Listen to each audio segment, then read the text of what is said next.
Chérifula filbagaw an bɛ aw fo ka walima dɔn an ye do fɔ laada don kari o kari sɔrɔfanato mana dun an bɛ jamanadenw wele o bɛ n'o ka hakilina fɔ Chérifula sanfɛ donc bi su na an ye maa naani wele maa fɔlɔ o jɔn ye o ye Mamadu Lami Sibi ye Mamadu Lami Sibi i ni su folikan jumɛn b'i bolo k'a lase Chérifula filbagaw ma. Folikan fɔlɔ ye i ta ye Bukele ani lamɛnbaga bɛɛ lajɛlen k'u fo u ka filɛli la n'u ka cɛsiri. maa filanan o ye Mamadu Traoré parti Union bolo ɲɔgɔnma i ni su folikan jumɛn b'i bolo k'a lase Chérifula filbagaw ma. Bukele waati o waati n'an yɛrɛ sɔrɔ nin kɛnɛ ninnu kan an ka foli fɔlɔ-fɔlɔ bɛ kɛ tasi bila ye ka se maliden bɛɛ lajɛlen ma minnu ni tola Maliko la ka foli kɛ Chérifula Jabala mɔgɔw ye ka foli kɛ Chérifukɛ yɛrɛ ye k'an lamɛnbaga jɛkulu bɛɛ lajɛlen fo an bɛna baro min sigi Ala k'a kɛ hɛrɛ ye jamana ma. maa sabanan o ye Zumana Jabɛnta ye Zumana Jabɛnta i ni su folikan jumɛn b'i bolo k'a lase Chérifula filɛbagaw ma. N bɛ Chérifula filɛbaga bɛɛ lajɛlen fo ka aw journalistes fana fo an minnu kɛra sababu ye ka an wele min b'an kun n'an kan cɛ jamana ko la ka n'an sigi ka jamana kɔnɔdenw ladɔnniya ayiwa an bɛ foli kɛ aw ye mais yanni ka don kuma kɔnɔ n bɛ n présenter fɔlɔ parce que c'est très important n bɛ yan kɛnɛ in kan je représente le parti politique Mouvement Citoyen pour l'Alternance de Travail et la Transparence MCATT et en même temps vice-président du regroupement politique du consensus qui est un regroupement de formation politique.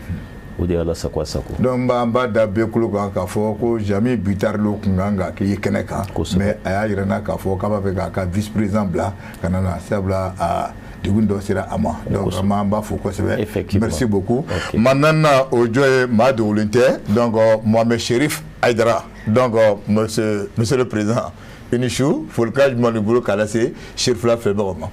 Bukele i ni su i ni ce i ka wele la ka monsieur Traoré fo ka n ka co-débatteur ninnu bɛɛ fo ka n ka technicien minnu bɛ technique la n'olu tɛ mɔgɔ t'an lajɛ mɔgɔ t'an ye jabarani na ka Chérifula lamɛnbagaw ani yebagaw bɛ fo ka Chérifu Ousmane Madani Haidara ka fo ka Ansarudine mɔgɔw bɛ fo diaspora bɛ yɔrɔ yɔrɔ n b'u fo u ka cɛsiri fasajoli la. D'accord merci beaucoup n jɛɲɔgɔn mun ye Boubacar Traoré Enfré folikan jumɛn b'i bolo k'a lase Chérifula filɛbagaw ma. Ok Bukele y'a fɔ cogoya min na i n'a fɔ laadalako la an bɛ foli bila an filɛbaga bɛɛ lajɛlen ma nin wagati na kari o kari ni nin wagati sera an bɛ ɲɔgɔn sɔrɔ nɔ min ye faso jɔ kɛnɛ o kuma de bɛ sigi yanni nɔ min b'a to maaw bɛ se k'u hakilinata di faso kunkanko kibaruya kan donc an bɛ bɛɛ fo ka bɛɛ lajɛlen waleɲuman dɔn ani an ka maa welelen an b'u bisimila k'a fɔ ko u ni ce u nali la. Merci beaucoup donc bi su in na komi an y'a yira k'a fɔ ko vraiment faso jɔ kuma don donc babu kelen de b'an bolo vraiment bɛɛ ka hamina y'o ye donc n bɛ taa Boubacar o babu nin a bɛ kuma mun ni mun kan. Babu in bɛ tali kɛ fɛn min kan bɛɛ b'a dɔn k'a fɔ nin dɔgɔkun in na an ka jamana kɔnɔna na min ye an ka jamana maa ɲɛmaw o kɔni ye kɛrɛnkɛrɛnnenya yafa kɛ min ye CEDEAO ka nɔrabila min tun bɛ an ka jamana kɔnɔ n'o ye professeur Amidu Boli ye n'u k'a ma tubabukan na ko personne non grata donc n'an k'a ma bamanankan na ko maa mugu bilalen maa foroko kɔnɔ donc ko ale ka yafa kɛra ale ma k'an ka jamana bila tile 3 donc ka sababu kɛ a da bɛ ko caman na an ka jamana kɔnɔ fɛn min man kan donc o de kama u y'a ɲini a fɛ tile 3 b'a bolo a k'i sen bɔ an ka jamana kɔnɔna na. D'accord Mamadu Lami Sibi an b'a daminɛ ni e ye ni kunnafoni bɔra ka bin e yɛrɛ fɛ e y'a faamu cogo di. Faamu cogo fila t'a la. Diɲɛ ko o ko kɛcogow de bɛ a la sariyaw de bɛ a la taabolow de bɛ a la u bɛ diinɛ kɔnɔ cogo min na u bɛ politiki kɔnɔ ten u bɛ jamanaw fana ni ɲɔgɔn cɛ sira tagamaw u bɛ o kɔnɔ ten donc ni mɔgɔ dɔw bɛ na jamana kɔnɔ ka da u jɔyɔrɔ kan i b'a ye k'a fɔ u ka nali a gulonnen don fɛn fɔlɔ dɔ la a bɛ fɔ min ma ko agrément i bɛna jamana min kɔnɔ o y'a ye ni u jɔyɔrɔ ka bon ka se yɔrɔ dɔ la olu bɛ agrément de ɲini i bɛna jamana min kɔnɔ o famaw de bɛ sɔn ka yamaruya di e ka na kɛ e ka na baara kɛ u ka jamana kɔnɔ ni o jɔyɔrɔ ye o y'a daminɛ donc o b'a yira fana k'a fɔ n'u bɛ se ka sɔn n'u u sago bɛ a la mɔgɔ min bɛ se ka na u ka jamana kɔnɔ ani mɔgɔ min tɛ se ka na bon ni mɔgɔ min fana ni jamana ka intérêt u tɛ taa walima mɔgɔ min fana ye dankari kɛ bien baaraɲɔgɔnya hakɛ dɔ o la o fana bɛ se ka sira bɛ se ka d'a ma k'a fɔ vraiment a fɛ baara a ka lajɔ parce que jamana ka nafa t'a la walima a ye dankari kɛ jamana ka hɛrɛ dɔw la donc c'est tout à fait normal olu o tɛ kabako ye jamanaw ni ɲɔgɔn cɛ baaraw la quoi. D'accord. Mamadou Traoré donc o ɲininkali kelen an b'a tɛnku la e fana y'a faamu cogo di? Ni waleya in binna anw da kan. A binna aw da kan. A binna an da kan ka d'a kan anw bolo jamana ni jamana wɛrɛw ka teri ɲɔgɔnya la fo ka na se nin yɔrɔ ma a binna an da kan nka jamana kɔnɔ ambassadeur ye jɔn ye? Ambassadeur ye jamanatigi wɛrɛ o ka lasigiden de ye jamana kɔnɔ. A ka baara ye jumɛn ye? Fo ka faamu. A ka baara ye min ye ka jamanaw ni ɲɔgɔn cɛ kuma fɔ. A tɛ se cogoya si la o yamaruya t'a bolo a ka kuma jamana kɔnɔden fɛ. N b'a misali jɔnjɔn d'a ma. A misali jɔnjɔn ye jumɛn ye? Ne ka du ni du wɛrɛ ne min ye dutigi ye ne ni dutigi de bɛ kuma. Ne tɛ se ka taa don du wɛrɛ kɔnɔ ka kuma ni dudenw ye. A misali jɔnjɔn o de ye. Baara hakɛya de bɛ yen. N'i ma tɛmɛ o sira fɛ ni jamana marabagaw ye hakɛ dɔ ta k'i sɛgɛrɛ u ye mun de fɔ u ka communiqué kɔnɔ fɔlɔ u y'a yira k'a fɔ ko a y'a da don ko la a man ka da don ko min na. Anw ye jamanadenw de an bɛ lajɛli kɛ fana fɛ n'u ko ko o de kɛla n'o kuma ye tiɲɛ ye ani ɲangili ka kan n'a ni ɲangili fɛnɛ ka kan ni jamanatigiw y'o ɲangiliw ta k'a sɛgɛrɛ an bɛ to an ka jamana de kɔ ka d'a kan mɔgɔ i tɛ se k'i ban yɛrɛ la i tɛ kɛ mɔgɔ wɛrɛ ye n'i yɛrɛ tɛ o ɲangili min tala k'a sɛgɛrɛ anw bolo bi an bɛ to jamanatigiw minnu bɛ autorité la bi ka jamana mara an bɛ to o kɔ o de y'anw ka hakilina ye. Mais i yɛrɛ dɔ fɔ i ko ko ambassadeur mais a yira k'a fɔ ambassadeur tɛ puisqu'il y a l'ambassadeur à part mais lui il est le représentant de la CEDEAO. Ambassadeur de do a kɔrɔ bɛɛ kɛ ale ye ambassadeur de. Jɔn ka ambassadeur? CEDEAO ka ambassadeur de do yan. Ok. I y'a faamu. D'accord. CEDEAO ka ambassadeur. D'accord. N bɛna tila munna CEDEAO ka ambassadeur de do n'an nana ka na baara kɛ o cogoya la a bɛ labila misali ɲɔgɔnna de la k'an yɛrɛ sɔrɔ Mali ambassadeur min tun bɛ Faransi u y'a lasigi ka na k'a ye kuma dɔ fɔ Faransi ye Sénat la ye min ma bɛn donc nin bɛ jamanaw ni ɲɔgɔn cɛ. D'accord. Zumana voilà o ɲininkali kelen wa e y'a faamu cogo di? Bon ne y'a faamuya komi maliden dɔw y'a faamuya cogo min komi minnu ye kuma ta ɲɔgɔn k'a fɔ cogo min vraiment nin ko in tɛ koba tɛ parce que koba tɛ mun na malidenw k'u hakili sigi u k'u hakili latigɛ responsable mana décision fɛn o fɛn ta jamana in kɔnɔ i b'a sɔrɔ o de ni jamana ye n'o de ka kan moi je crois que n ye kuma dɔ yɛrɛ mɛn ko CEDEAO mɔgɔ yɛrɛ tun ko k'u tun bɛ fɛ k'a remplacer aw tun bɛ fɛ ka mɔgɔ min remplacer ni CEDEAO yɛrɛ y'o fɔ ka ban moi je crois que il y a plus de c'est-à-dire que mɔgɔ man ka nin tɛ kuma sama jan bɔ quoi ko kɛra a ye baara min kɛ anw fɛ a ma bɛn a ma et il faut savoir ou reconnaître aussi que le Mali est un état souverain après tout min tɛ bɛn an ka dugukolo kɔnɔ an ka jamana kɔnɔ o tɛ bɛn donc le gouvernement a pris ses responsabilités ils se sont assumés ne y'a faamuya n'o de o de Ala sago i sago voilà. Monsieur Aïdara. Bukele i ka dɔn ko bɛɛ n'a kɛcogo de don boli yan CEDEAO de y'a bila ka na yan nin tɛ a fɔlɔfɔlɔ ye CEDEAO mɔgɔ ɲinina k'a bɔ yan o t'a fɔlɔfɔlɔ ye an kɔni fɛn min y'an jɔrɔ u y'a fɔ waati min na k'a fɔ a ka bɔ yan an kɔni jateminɛ bolo o t'a a waati ɲuman ye kama sɔrɔ fɛn damadɔ fɛ c'est vrai a ye ko kɛ min t'a ka prérogative ye n t'a fɔ dɔn bamanankan na an n'a nɛ baara min na yan agrément min dira ma k'a fɔ a ka baara min kɛ yan CEDEAO tɔgɔ la a tɛmɛna o baara kan alors gouvernement y'a lettre ci ma depuis mois d'août k'a fɔ ko aw ka lasigiden bi taama taali ka segin min kɛla ani a bɛ kumakan min fɔ la o t'a ka prérogative ye a ma kɛ siɲɛ kelen a kɛra ko fo siɲɛ fila a labanna kɛra mois d'août c'est-à-dire aw y'u jaabi k'a fɔ ko ok an y'a faamu inshallah an bɛna a bɔ yen u ye yɔrɔ yɛrɛ ɲini a bɛ taa yɔrɔ min na min ye Abuja ye alors a bɛnna ni waati min ye an ni CEDEAO dialogue min bɛ an ni ɲɔgɔn cɛ min ye transition ka ko ye o bi senna waati kurula ka c'est en décembre c'est 31 bi an kan ka an ka chronogramme d'u ma alors n'o ye ni ale bi bɔ Burkina ye jamana ye min y'an dɛmɛ kosɛbɛ transition nin na bon voisinage b'a ɲini k'a fɔ ko an ye waati d'a ma a ka bɔ yan k'a sɔrɔ a ma kɛ a kɛra cogoya min na ce n'est pas simplement pour le Burkina pour que gɛlɛya wɛrɛ kana fara gɛlɛya min bɛ yen déjà parce que olu y'a fɔ n ye ko 31 fɔ an ka calendrier di an dun tɛna calendrier si d'u ma tant que an man ka ANR kɛ u ka représentant n'a y'a fɔ o ma ko 72 heures a ka bɔ yan kumakan fana ma kɛ ministre des affaires étrangères ni ministre des affaires étrangères Burkina tɛ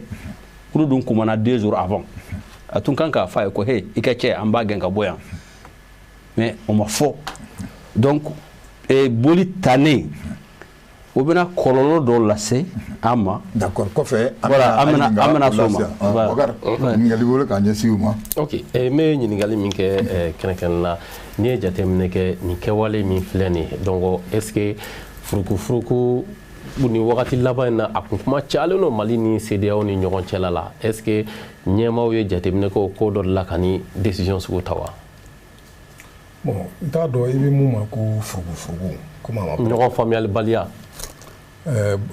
i n'a fɔ élection transition ko k'a laban ka se wagati min ko fɔra ko k'a kɛ ka se o dan na ayi o kuma fɔli tɛ malabila kunbaw o kuma fɔli ma na ni nin labilali ye o fɔra n y'a fɔ ɲɛna kuma daminɛ la n ko diɲɛ ko o ko sariyaw de bɛ a la kɛcogow de bɛ kow la bon surtout diplomasi ye fɛn dɔ ye a baara ka gɛlɛn kosɛbɛ fo ka fɔ a ka gɛlɛn bon o de la sariya ninnu sigira pour que ka se ka mɔgɔw jamanaw kisi fɛn dɔw de ma maintenant a ye CEDEAO k'a fɔ ko élection ka kɛ février la walima a kana kɛ février la kuma tɛ o yɔrɔ nɔfɛ dɛ ko u ka lasigiden ale donna waleya de kɔnɔ mun caman ye ale la k'a d'a ka lahalaya kan jamana kɔnɔ bon ni o kɛra dans la pratique bon jamana i bɛ jamana min kɔnɔ bon olu bɛ se ka a ɲini e ka taa o bɛ kɛ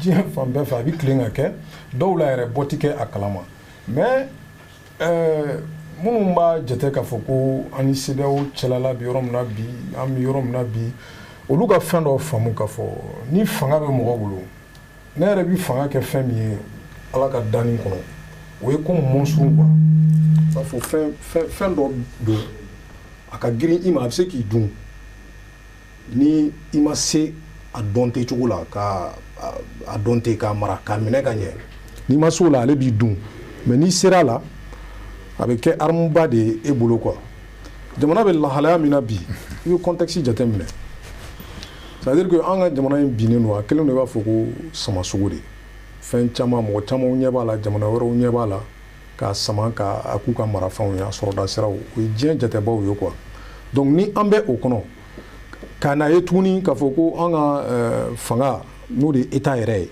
o binnen de don quoi maintenant baara fɛn fɛn bɛ sen na sisan transition in fɛ n'i y'a jateminɛ u bɛ fɛ k'o appareil in lawuli k'a lajɔ a sen kan bon n'i bɛ fɛ ka jamana jɔ dimension de b'a la quoi dimension politique b'a la politique i b'a jɔ politiquement ni politique minɛnw ye i b'a jɔ fana hali philosophiquement ka adamadenw dilan u ka danaya ka don n'u ka jamana cɛ u ka comportement ni fɛnw olu bɛɛ bɛ a la bon ni ko dɔw kɛra ko fanga ma fɛn ta ka bɔ a la a bɛ fɔ ko message i ye message dɔ de bila maintenant ni fanga bɛ message bila a kan ka kɛ message tilennen de message min bɛ sécurité état yɛrɛ ka sécurité sinsin bon mɔgɔw tɛ se ka bɛɛ tɛ se k'i sago kɛ c'est pourquoi hali i b'a ye sisan dɔw bɛ fɛn dɔw kɛ a misali ye min ye dɔw bɛ tiɲɛni dɔ kɛ o bɛ taa kaso la mɔgɔ tɛ bɔ a kalama mais dɔw bɛ tiɲɛni dɔ kɛ i b'a ye fanga yɛrɛ bɛ communiquer a kan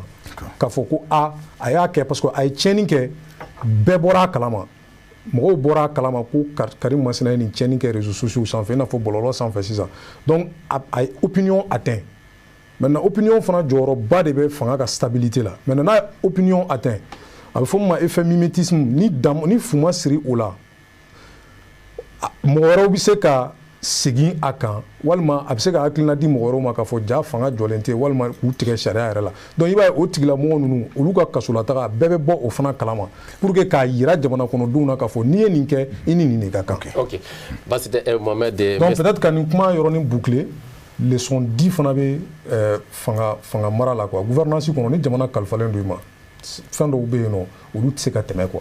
ok Mohamed e b'o idée partager a. D'abord CEDEAO ye mun ye an ni CEDEAO cɛ ye jumɛn ye CEDEAO a hakilina kun fɔlɔ daminɛna Mali de kɔnɔ en 72 o tun bɛ fɔ a ma ko CEDEAO kɔfɛ a yɛlɛmana ka kɛ CEDEAO ye an bɛ yɔrɔ min na i ko bi CEDEAO ka lasigiden ka baro in na ne bolo c'est dépassé c'est complètement derrière nous autorités y'u assumé an b'a avancé mun de bɛ Mali kɔnɔ bi min ye gɛrɛntɛ ye a ma o ka gɛlɛn anw ma bi ni CEDEAO ta ye o tagala ka ban anw minnu bɛ yan mun bɛ yen an bɛ mun kɛ an bɛ bɔ dingɛ kɔnɔ cogo di o de ka gɛlɛn bi mun de ɲɔ ɲalen don anw fɛ yan bi o ye lakanabaliya ye mun ɲɔ ɲalen don an fɛ yan bi o de ye bɛn ni kelenya ti yan hakilisigi ti yan an m'an ɲɛsin o ma to n'o tɛ CEDEAO ta in k'a fɔ ko an m'an gulon o la autorité y'a ka hakɛ kɛ ka ban a bɛ komi n bɛ misali di kuma bɛɛ dutigi kan dutigi y'a assumer ka ban a banna o an tɛ se ka foyi wɛrɛ b'o la ni a sɔrɔ u tun bagala ma cogoya wɛrɛ la an tun bɛ se k'a fɔ ko Choguel ni Asimi bagala mais a fɔra k'a bolo minɛna bɔrɔ kɔnɔ ni bolo minɛna bɔrɔ kɔnɔ o banna o ça c'est le flagrant délit o y'o ko bannen mais an bɛ yɔrɔ min na i ko bi f'an k'an sinsin de an malidenw ta ye jumɛn ye Maliko la ani diɲɛ cɛ CEDEAO ka hakilina ye jumɛn ye Maliko yɛrɛ kan fɔlɔ parce que CEDEAO min bɛ yen a kana kɛ mɔgɔw kɔnɔ k'a fɔ ko CEDEAO ye CEDEAO des faamans c'est la CEDEAO du peuple parce que faama minnu bɛ CEDEAO ɲɛfɛ n'u bɛ kumakan fɔ CEDEAO tɔgɔ la jamanaden dɔw de b'olu bolo u ka jamana kɔnɔ minnu y'olu sigi anw yɛrɛ bɛ yɔrɔ min na i ko bi tiɲɛ don coup d'état de kɛla an fɛ yan an y'a kɔn a ma bɛn mais est ce que an kan k'an ban yɛrɛ la k'a fɔ ka da kan ko coup d'état de kɛla an fɛ yan k'an m'an yɛrɛ to mɔgɔw bolo k'an kɛ bolo kɔfɛ fɛn ye o tɛ se ka bɛn anw bolo. Bon, ok. Monsieur Diabenta, bien merci. Comme Traoré a fait je reviens encore, j'abonde sur CEDEAO. Le Mali n'est qu'un famille à la CEDEAO. CEDEAO Mindo, c'est au lieu que ce soit CEDEAO, c'est-à-dire que des peuples, c'est CEDEAO des chefs d'État. Parce que moi, il faut prendre l'exemple de la Guinée tout près, avec le 3e mandat d'Alpha Condé. L'armée est venue, le 3e mandat, on s'est kabali, à la 3e mandat. La constitution est là, mais pourtant, j'arrive. Le président ivoirien, Alassane, il a fait un 3e mandat. Or, la constitution dit de limiter à 2 mandats. Ça, c'est au su et au vu de la CEDEAO. C'est-à-dire que Mali, on met comment de foyer quoi. Vraiment, comme Traoré a fait CEDEAO ne peut pas influencer la République du Mali. On est une république. J'ai dit qu'on a notre souveraineté. Malide Bekisiki, je parle de cette tribune, les assises nationales de la refondation là, auquel il y a ma wajibidi à Beke. Nakera, c'est ça, à part de cette assise qui va retracer les grandes lignes de la transition, de la nouvelle transition malienne. Ok, vas-y. Basi Damikla na do kon présent. Ni jatemineke to bora ka mi fo sisa awdu aw jɛnsɛnlen don Mali diɲɛ fan 14 bɛɛ lajɛlen kɔnɔna de la CEDEAO ko kuma mana fɔ cogo o cogo a tɛ taa ka aw dan sabula aw de bɛ ka maa minnu bɛ kɔ kan ka se o représenter jamana kɔnɔ k'u kunkanko kibaruya kuma fɔ alors que nin ko ninnu dɔw bɛ na ni fɛn dɔw de jamanaw ni ɲɔgɔn cɛla la e fɛnɛ y'a ye cogo di?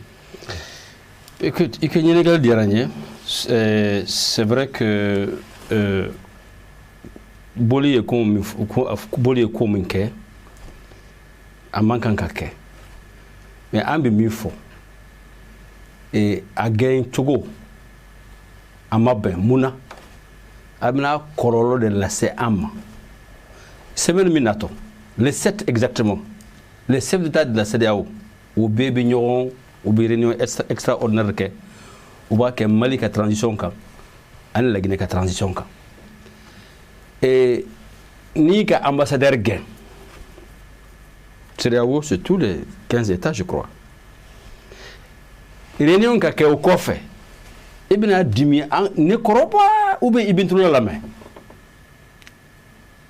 an dun b'a dɔn fasai k'a fɔ ko u bɛ makɔnni kɛ pour que an ye programme d'u ma i ka dɔn communauté internationale u kusan kɛlɛla u bɛ se an kɛlɛ n terikɛ ye min fɔ a la ko on est un pays souverain oui on est un pays souverain comme la Guinée est souverain comme le Burkina est souverain mais an de mako bi CEDEAO la bi CEDEAO mako tanna e cogo jumɛn? tout à fait voilà parce que fɛn de bɛ an de bolo an b'a fɛ ka lawaleya n'u dun b'a bɛn n'a ye u bɛ se ka kɔlɔlɔ lase an ma jumɛn mako bɛ jɔn na u bɛ se ka kɔlɔlɔ sugu jumɛn lase an ma k'an ka frontière tugu ka EMOA fermer jɔn bɛ se k'o kɛ an na donc an maliyɛnw minnu sigilen Mali kɔ kan an ye 600,000 ye Côte d'Ivoire dɔrɔn a ka ca ni 300,000 ye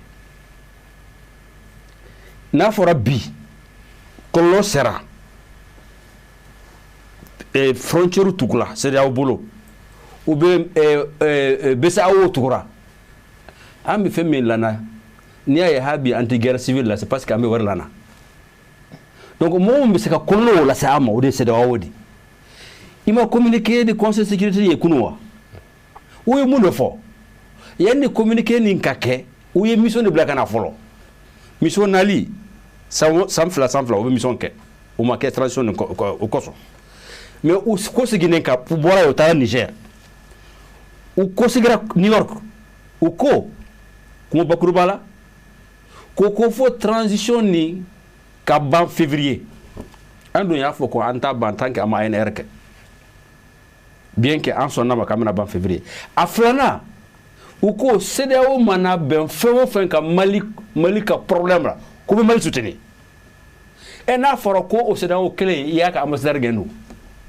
e dun b'a dɔn fasa k'a fɔ ko date min dira an ma mais o yɔrɔ kungo k'olu kun bɛna remplacer dɛ k'olu kun bɛna gɛn o non o y'a fɔ ne bɛ fɛn caman kalama y'a fɔ yɔrɔ wɛrɛ n t'i na ko segin a ma ne bɛ fɛn caman kalama nin na ne ye fɛn o fɛn fɔ plateau de o don n k'o dugu sajɛ n k'o de communiqué de kɛra mais ce que an haminen de don nin tun bɛ se ka dilan parce que an mako bɛ CEDEAO la et ko min bɛ fɔ ko an bɛ bɔ CEDEAO la kelen an tɛ se ka bɔ CEDEAO la d'accord a filanan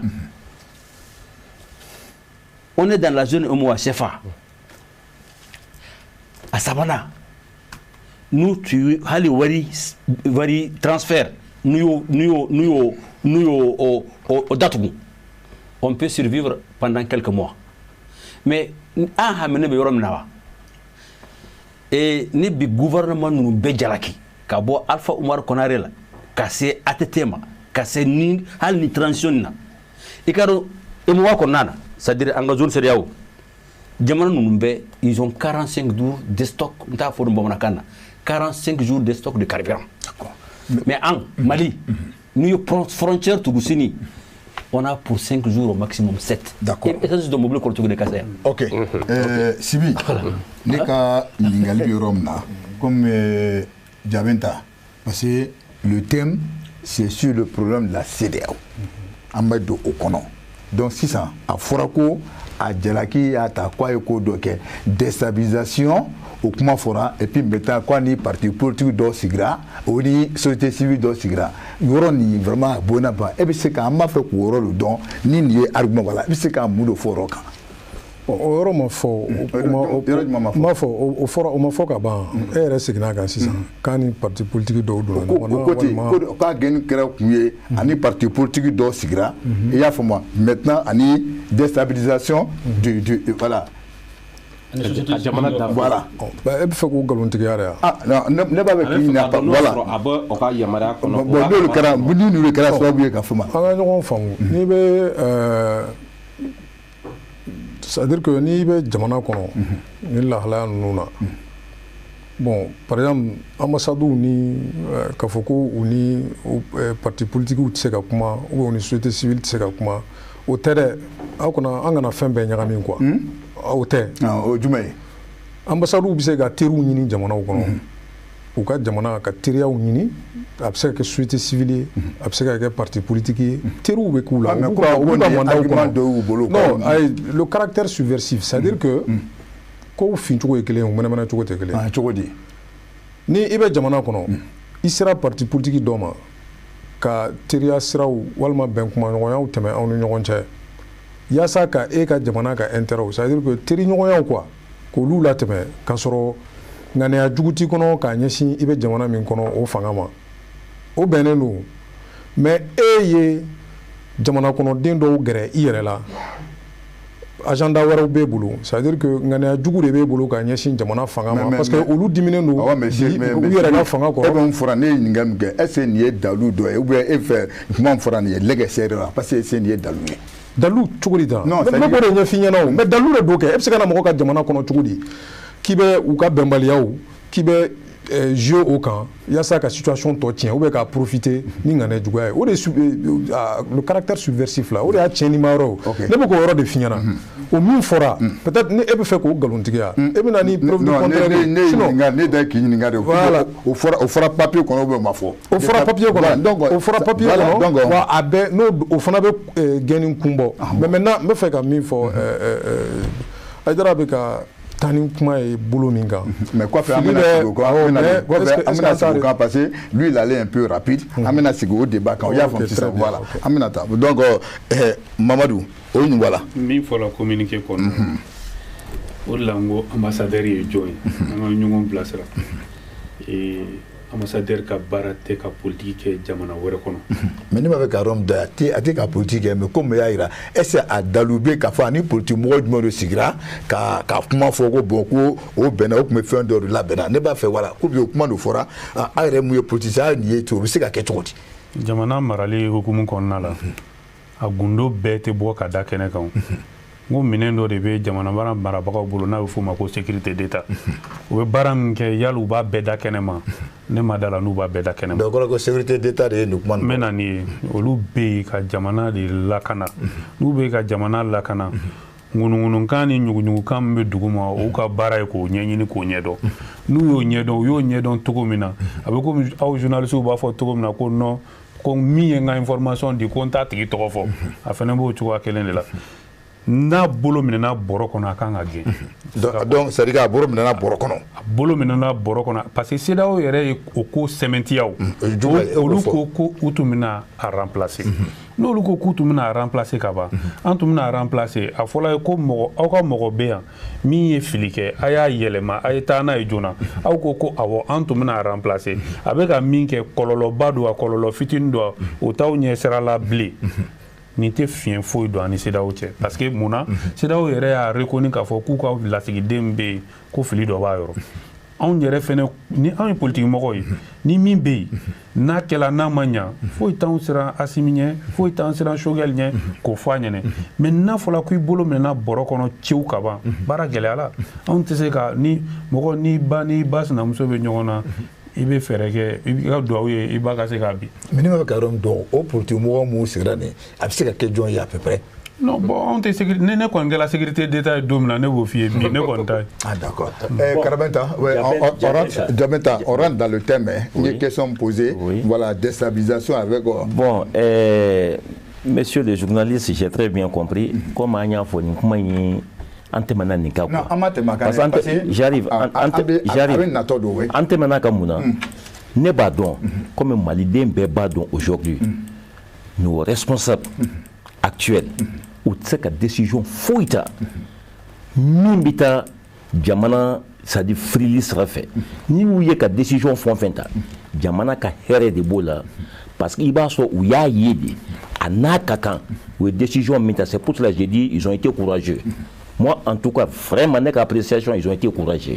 Et je reviens un peu sur les propos de mon ami Aïdra. Oui, ils ont été courageux. Oui. Moi, quand ils ont parlé des politiciens, et fait, voilà. Donc, quand tu as vu une email d'Omnani, après, il y a quelques politiciens. Bon, même mi fille, fait mi kata jamana en kono 600. Il y a tout le monde qui a délicat que Mali m'a délicat nous on a que. Oh, Jumaï. Ka gain, ka boli, ka Amidou boli gain. Maintenant, bon, je ne sais pas à ma connaissance, 600 CD ou ka gain, il va soit à gain ni kunde que nous y a gain. Nous de faut qu'on kuma kono. Maintenant, flana mouye, mais fait qu'à fort mbalemake Aïdrae, la CEDEAO ne pourra jamais abandonner le Mali. Et je lui dirais qu'il ne le ferait pas parce que quand dans mon camp, on a un débat qu'on a développé. Voilà, merci. Donc, monsieur Aïdra, on y a quelques mots au Tengu et la 600 parce que au mot faut papier qu'on a. Oui, au mot faut papier qu'on a. Et c'est vrai, à un certain niveau, Mta Fourmamarakana a une obligation de réserve. Kasi irela. Kasi irela. Boli nana ya menao. Ngo n'a fɔra ko hali ni politicien dɔw ye yuruku ou bien dabari jugu dɔ o dabiri ka n ka transition jɛnsɛn et pourquoi o politicien ninnu ma minɛ n ko dɔnnen de don.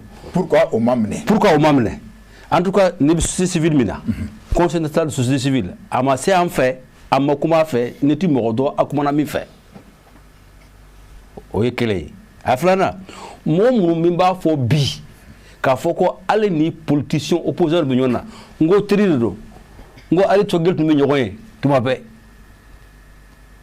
ani parti politique caman tun bɛ ɲɔgɔn ye parce que a baara fana de y'o ye ka fɛnw lakodɔn ka assessment kɛ ka rapport kɛ. Donc ale ka baara kun ye mun ye a ka baara yɛrɛ kun ye mun ye. A ka baara de y'o ye. Donc il peut a ni politicien bɛ kuma. A bɛ se ka taa bɛɛ ye o. A bɛɛ bɛ se ka kuma. A bɛ se ka taa bɛɛ ye mais ka to a ka baara hukumu kɔnɔna na. Et ne bɛna kuma kelen dɔ fɛ yen a ye min fɔ a ye min kɛ fɛn wɛrɛ fana bɛ yen dɛ ne bɛ se ka fɛn min fɔ plateau kan transition ko fɛn tɔgɛ nane ARN ko kuma fɔra k'a fɔ ko an bɛna assise de fondation kɛ a ye politicien damadɔ da lajɛ u ye ɲɔgɔn ye ko olu ye lettre sɛbɛn CEDEAO ma ka f'u ye k'a fɔ ko u ti ba ma bi u ti ba ma sini k'a fɔ dɔ ka fara transition kan est-ce que o y'a ka baara ye a ka baara t'o ye ni politicien nana ka n'a ye k'a fɔ ko an b'a fɛ i ye nin de fɔ CEDEAO président ye aw de ye kila lase ale ma ka kila lase mais o ta ka baara ale ye k'a fɔ ka taa politicien damadɔ ye k'a fɔ ko aw ye lettre sɛbɛn k'a fɔ ko aw tɛna jɛn n'a ye a ma da o ma bɔ. Ngo ale yɛrɛ lettre sɛbɛn olu tɔgɔ la o ta ka baara ye. Jɔn ye lettre sɛbɛn. Ale boli. Hamidu Boli yɛrɛ. Hamidu Boli yɛrɛ. Ka lettre sɛbɛn k'a fɔ ko ninnu parti politique ninnu ko k'u tɛna jɛn n'a ye ko dɔ ka fara transition kan o y'a ka baara ye. Mais monsieur Aïdra mais o parti politique jɔn de. Mais parti politique minnu y'a fɔ k'a fɔ k'u tɛna bɛn n'a ye dɔ ka fara transition kan u bulonnen de don. Ah c'est à dire mu ko donc. Ils sont connus ils sont regroupés en parti politique. Ils sont connus. Donc mais fɛn wɛrɛ fana bɛ yen min t'o ye. O jumɛn ye. N'o tɛ se ka fɔ i ka télévision kan donc n'o de don ni ale gɛnna u tɛ se k'a minɛ parce que immunité diplomatique b'a bolo alors hali ni mɔgɔ minnu kumana k'an ka transition jɛnsɛn ou bien k'a dabiri ou ka fɛn wɛrɛ k'an ka transition na pourquoi ninnu tɛ minɛ ni dalili bɛ yen o bɛɛ n'a kɛcogo mais an kɔni jateminɛ na hali n'o dalili o bɛ yen mais fɛɛrɛ de kan ka ɲini parce que an b'a fɛ bi CEDEAO yi sɔn an t'a ma fɛn o fɛn an ta juma an ta ye ka transition ni ka aya bla fo 2023-24. Monsieur Edra, ah oui, non, parce que donc qui va faire quoi à prolonger. Oui, absolument. Ayer lettre sebe, ayer CSDM lettre sebe ka président ma, ka blakata ministre affaires étrangères ma, ka blakata CNT ba, ko fait transition ni. Aka doka bla a farakan. Mais pourtant a farago ouais ko faut farakan ko datim fora premier ministre comment nous be fort. Donc o te comment fly. D'ailleurs ne bi profiter. Ne ka bomana kan jelente. Plateau clinique kaya. Ne tuba fa ka foko doka fara transition kan ngo ka nyonkri. Ngakil to ma de. Nta fa ka nyonkri de. Ne bora do yibele ko e min fo a foko ka do bola. Non non non. Non, m'a fait doka farakan. Mais au don, il y a faut que transition ka nyonkre. O te hakilantay parce que anye lettre c'est déjà ko nyini. Bouye. Cheikh Bouye. Ale fa na fi mi ko fo saba. Donc ambolo bi fait on fin. Mimbi se ka andeme. Ka do fra transition ninka parce que ala ko tien ante se ka élection ninka en février. CEDEAO ba don, France ba don, anga partenaire ou be ba don. Mais comme Ande la hidita kafoko transition de bina ban février là. Eni jamana be bena kaminka. Ni be afoka bo okan kelenka. Foka a kecho de bi. Mais une question, oui. Abena c'est abemo. Oui. Mais CEDEAO ko agoko ka fuka do farakan. Oui. Ni CEDEAO ko 600 datum fora faut te farakan. Il recommande de 600 Nations Unies. Olu nana ira ka foko oui ko dilemme fora ni avec ola. Donc maintenant est-ce que ABC ko abena c'est ka tenir tête ni nous yo. Alors ça c'est une question d'$1 million. Et tiens là. Ni Mali dem bebena. Ma foi ka wala ça sera un face à face. Ni Malien dem bebena. Ka foko an be de ye bolo di ñom fo do ka farakan.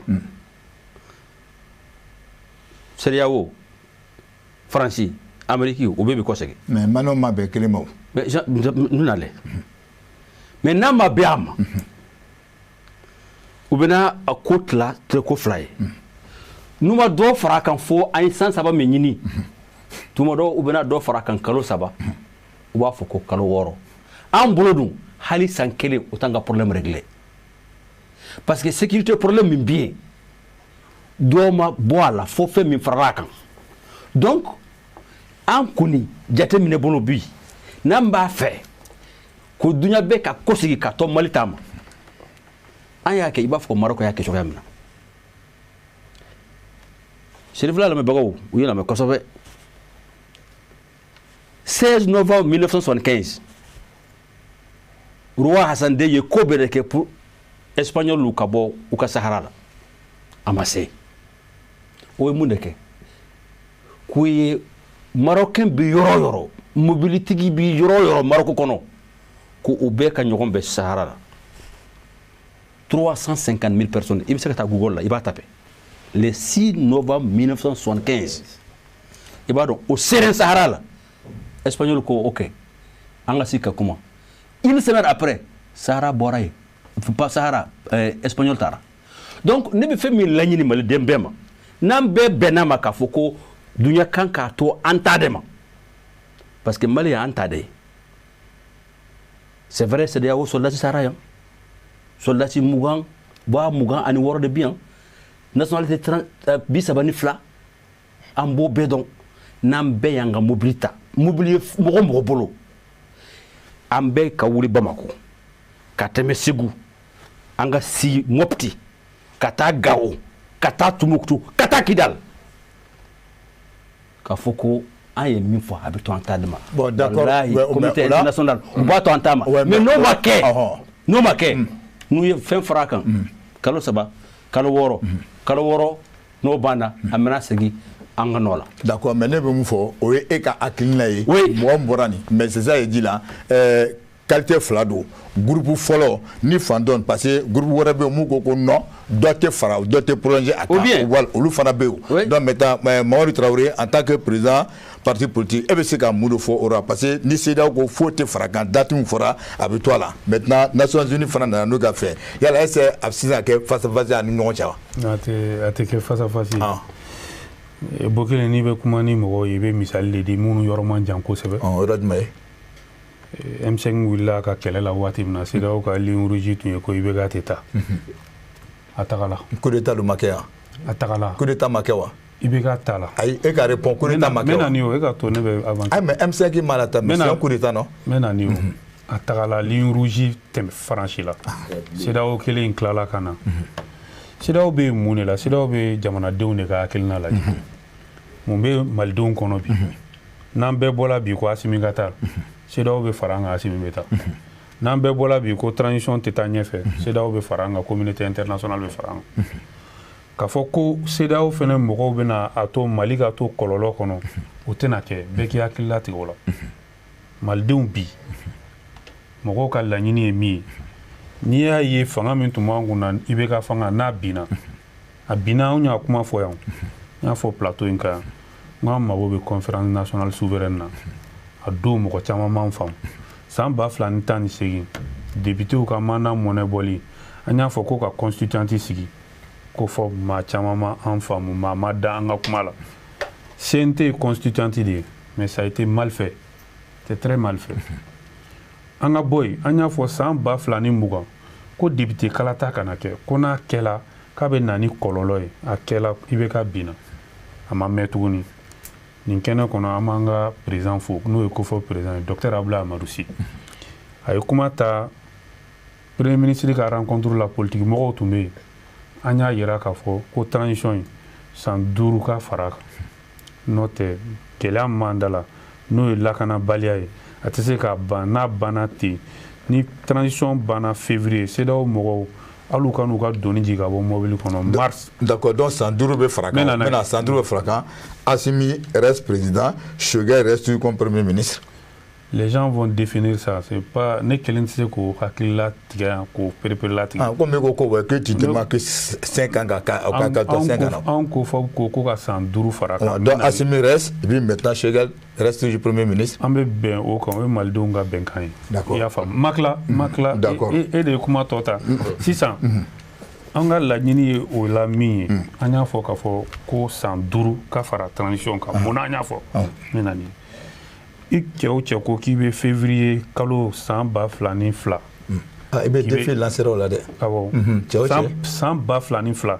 Ni ye élection kɛ février kalo la, mars coup d'état wɛrɛ bɛ kɛ. D'accord. CEDEAO kelen in bɛna to. Ok, Boubacar, hakɛto, Sibi, o ɲininkali komi an y'a fɔ cogo min na CEDEAO olu ko date min fusera a bɛ fɛngɛ, Nations Unies fana nana ko a tɛ fɛngɛ. Bon sisan est ce que an bɛ ɲininkali kɛ vraiment a tɛna kɛ défi dɔ ye Nations Unies, CEDEAO et puis ani transition cɛ wa? Nations Unies a fɔra fɛnw ɲagamina. An kana ɲagamina dɛ. A bɛ ka fɛn bɛɛ ɲagami. Ka ɲagami cogo di? Fɔ aw ye. Jamanaw de CEDEAO sigi, CEDEAO ma jamana si wolo. Jamanaw de bɛ Nations Unies la, Nations Unies ma jamana si bange. A bɛ fɔ ma ko système multilatéral, dorogo ɲɔgɔn na, jamanaw ka dorogo ɲɔgɔn na. Ni jɔsenw b'a la, triptyque paix, sécurité, développement, lakana, bɛn ani yiriwa diɲɛ bɛɛ ye. Système multilatéral sigilen don nin bɔlɔ 3 kan. Nin bɔlɔ 3 bɛɛ fana n'i y'a fara ɲɔgɔn kan, a sigilen bɛ bɔlɔ 1 dɔrɔn de kan. Ça c'est la souveraineté des États. I mana ta cogo cogo ka taa ka sigi, jamanaw ka yɛrɛma hɔrɔnya fɛn tɛ o kan. Nin kuma in bɛ fɔ la depuis 2012 de nin ye sanga sɔrɔ jamana in kɔnɔ kosɛbɛ. CEDEAO bɛna frontière datugu, u bɛna kɛ tan, a ye fara ka malidenw kɛ jamana kɔnɔden sugu dɔw ye, olu man ɲi quoi. An kɛrɛfɛ yan Tchad, CEDEAO ko kuma de bɛ fɔ la yan. Arabie Saoudite, Nations Unies, Arabie Saoudite, élection de Bétélé. Arabie Saoudite. Non, c'est un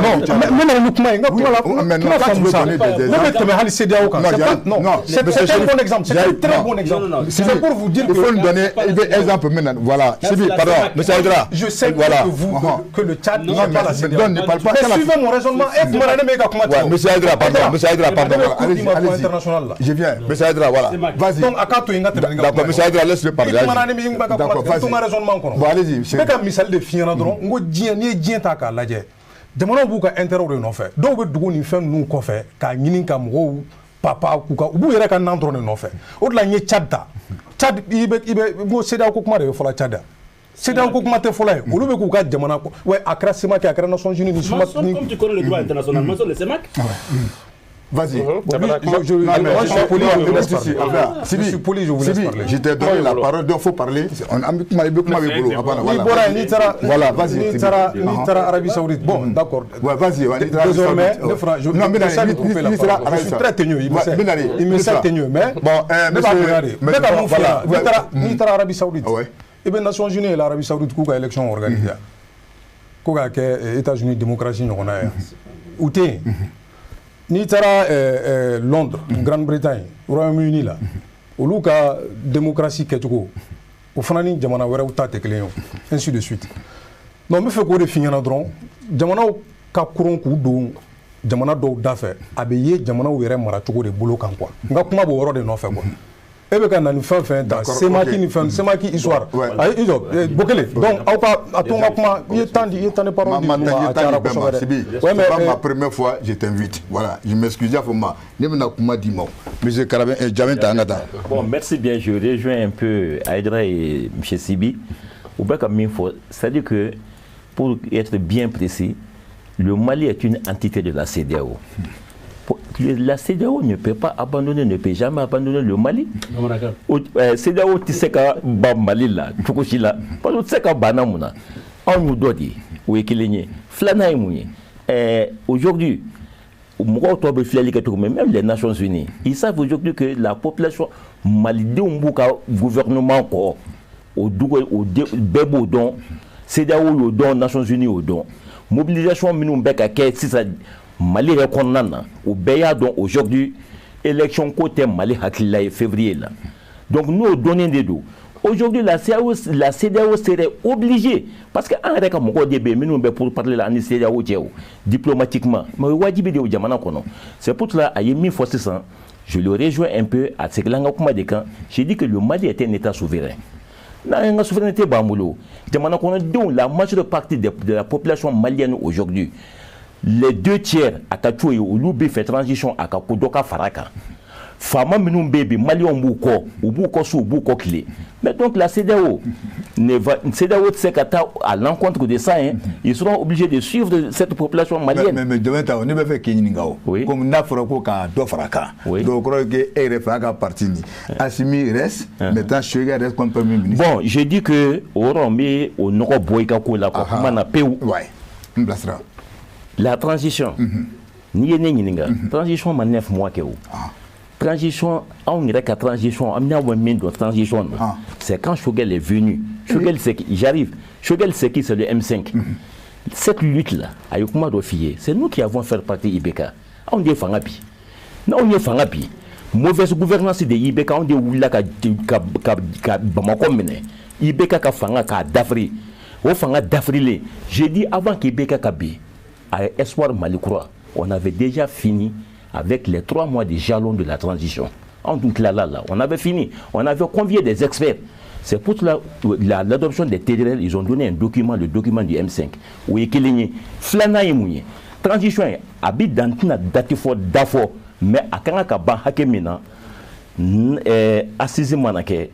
Ambeta ouye débat ore o tseka fo e ka tableau en kaya plateau en kaya maintenant sabana emouye transition a tseka ta chokosila ni mugore ka teme M5 wa M5 gune c'est Choguel hali nambe 20 ans de que ça sera avec Choguel o di Allah se puisse toi au moins ça et clina kuma ga non mbeka so beka les fois non ça c'est clair là. OK vas-y monsieur Gana monsieur Sibi komi jamana ni ɲɔgɔn cɛla ko ɲɛ e bɛ caman dɔn a la e yɛrɛ bolo nin ko ninnu minnu filɛ nin donc CEDEAO ka ma gɛnɛ ka bɔ an fɛ yan nɔ CEDEAO de y'a yira k'a fɔ u bɛna ɲɔgɔn dalajɛ dɔ kɛ novembre kalo tile 7 k'a a bɛ kuma Mali dɔrɔn de kan ani Lagini mais nin ko in nin gɛnni min kɛra ka bɔ yan nɔ donc an kɔni b'a dɔn a kuma bɛ kɛ kɛnɛ kan mais e yɛrɛ bolo fɛn bɛ se ka bɔ a ko la wa. N'aw ka fara ka malidenw dusu papa sa vous ja papa. U bɛ fɛ k'a ɲɛfɔ non Mali ni CEDEAO o tɛ mɔgɔ kelen o ka bon mɔgɔ kelen ma quoi. entité ni ɲɔgɔn cɛ o tɛ mɔgɔ ko ye ni mɔgɔ bɛ plateau in kan yan min bɛ ka na kuma la ni o yɔrɔ ye a tigi t'a dɔn de kuma tiɲɛ o de alors problème ye min ye problème ye min ye sisan fɛn caman de bɛ yen c'est moi je voulais te dire voilà n'i ka kuma tigɛ mais quand on te pose une question i kana fɔ ko mɔgɔ kana nin fɛn o ye an b'a fɛ k'e ka hakilina de dɔn voilà ka dɔn voilà mais kana fɔ c'est comme non voilà i ka hakilina bɛ fɔ an ɲɛna mais n'o de mɔgɔ fɛn tɛ voilà ne bɛ ka hakilina de f'i ɲɛna merci la question qui t'a posé n'o ye tiɲɛ yɛrɛ fana ye voilà c'est que Mali ni CEDEAO ka diɲɛnatigɛ dan tɛ nin ye mɔgɔ bɛ ka na ouais mais kumaw bɛ ka na n'a ye o kelen an bɛ aw de fana kama ka fili bɔ kumaw la ka kɛ i n'a fɔ nin ko kɛlen min filɛ nin sisan o bɛna kɛ CEDEAO bɛna diminer ka non jamanaw cɛ hakili de bɛ baara kɛ yen dɛ o fɛn ninnu tɛ taa malidenw bɛ fɛ o de maintenant min bɛ bon fosi tɛ bɔ nin na Mali ni CEDEAO ka kumaɲɔgɔnyaw bɛ bolo min kan comment dirais-je an bɛnbaliya jugu tɛ an ni ɲɔgɔn cɛ an yɛrɛ CEDEAO jamana dɔ ye wa an b'a tu tigɛ baw la wa ko caman bɛ yen CEDEAO ma daminɛ politique kɛnɛ ye o CEDEAO kun à la base économiquement intégration économique a y'o baaraw de kɛ Libéria kɛlaw commencé ka daminɛ de CEDEAO ye nin fara a ka jɔnsen kan ani Sierra Leone fanfɛla ninnu donc an bɛ nin ko ninnu kanamɛ ka to k'i sigi dɔrɔn ka maliyɛnw na siran n'a ye aw tɛ Mali ka jeu kɛ o ye dɛ mais minnu bɛ fɛ k'an siri k'an tɛgɛ d'an kɔ ka tɛmɛ ni organisation ninnu ye aw bɛ olu de ka baara la parce que en tout cas aw ka kow kɔni bɛ ka olu de ka taabolow sinsin mɔgɔ minnu bɛ ka a kɛ i n'a fɔ anw kɔni tɛ se ka kɛ fosi ye dugukolo kɔ kan ni CEDEAO tɛ an ka yɛrɛma hɔrɔnya yɛrɛ kɔni o kan ka don galama la de ni CEDEAO ye fɛn o fɛn fɔ a kan ka kɛ tan a kan ka kɛ tan o tɛ ko ninnu ye hakili de an juguw tɛ o n'an b'a kɔnɔ de an dafɛ jamanaw de don an n'u jɛlen don ko caman ma mais an ka jamana baarali k'a sigi a sen kan n'an ko o ka to an bolo o y'an ka droit de diɲɛ bɛɛ o de la n ye misaliw ta n ka kuma tɛ ka faamu n ko jamana dɔw bɛ yen n'i ko démocratie yɛrɛ anw bɛ élection kɛ yan élection tɛ kɛ jamana dɔw kan mais diɲɛ kelen don k'i ɲɛ datugu a kama e ko CEDEAO ne b'a dɔn olu tɛ CEDEAO kɔnɔ ne b'o dɔn très bien nɔgɔ yɛrɛ t'o la mais misaliw de bɛ i bɛ na ni misaliw de ye ka a yira mɔgɔw la dɔrɔn k'a fɔ nin fɛn fɛn bɛ fɔ la ni aw y'aw yɛrɛ minɛ mɔgɔw u b'u pan nin bɛɛ kunna parce que anw bɛ nin ko in kɔnɔ depuis 2012 jɔn y'a ban jɔn bɛ ka faga CEDEAO de bɛ ka faga n ko malidenw de bɛ ka faga jɔnw bɛ ka colo n ko malidenw de bɛ ka colo o ɲɛnabɔra o ma ɲɛnabɔ hali k'a dan o ma maintenant ni an ye san 8 kɛ o la an bɛna don san 9nan kɔnɔ an bɛ o tibitaba la aw ni ɲɔgɔn cɛ ko CEDEAO Nations Unies nin mais jamana fanga nana mun bɛ fɛ ka bɔ o kɔnɔ malidenw yɛrɛ ka u ka destin ta en main an yɛrɛ fana bɛ se min na sisan k'an ka o yira k'o temps ka di an ma France la constitution de 58 de Gaulle de y'a dilan k'a bɛn n'a yɛrɛ ye